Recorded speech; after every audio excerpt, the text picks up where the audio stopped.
தேர்தலுக்கு முன்னாடி கச்சத்தீவை நான் தான் மீட்டு கொண்டு வருவேன், என்னால மட்டும்தான் மீட்டு கொண்டு வர முடியும், அதுக்கான மகாசக்தி என்கிட்டதான் இருக்கு அப்படின்னு சொல்லிட்டு ஆட்சியை பிடிச்சிட்டு இவர் என்ன பண்ணிருக்காருன்னா இவரும் கடிதம் எழுதியிருக்காரு.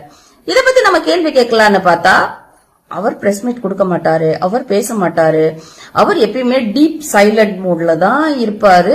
ராஜ்மோகன் கிட்ட கேட்டா அவர் என்ன சொல்றாருன்னா, நான் விஜய், இவங்க விஜய், அவங்க விஜய், எல்லாருமே விஜய், நாங்களா பதில் சொல்றோம்ல அப்ப விஜய் தான், எல்லாருமே விஜய் தான், விஜய் பதில் சொல்றாரு அப்படின்னு நீங்க எடுத்துக்கணும் அப்படின்னு நம்மளையே பைத்தியக்காராக்குற மாதிரி ஒரு பதில சொல்றாருன்னா இதெல்லாம் ஒரு தனி திறமை தான். மீன்வளத்துறை அமைச்சர் அவர்கிட்ட போய் கேக்குறாங்க கச்சத்தீவை மீட்கிறத பத்தி, அதுக்கு அவர் நோ கமெண்ட்ஸ் அப்படின்னு ஒரே வார்த்தையில அழகா பதில் சொல்லிட்டு போயிருக்காரு. இந்த போக்குவரத்து துறை அமைச்சர் அவர்கள் பேசினதை பார்த்ததும் உண்மையிலே சிரிப்பு தான் வந்தது. பள்ளி மாணவர்கள் இலவச பஸ் பாஸ் திட்டத்தை நாங்க அறிமுகப்படுத்தி இருக்கிறோம், பேருந்துகளை இலவசமா பள்ளி மாணவர்கள், அரசு பள்ளி மாணவர்கள் பயன்படுத்திக் கொள்ளலாம் அப்படின்னு ஒரு ஸ்டேட்மெண்ட் கொடுத்திருக்காரு.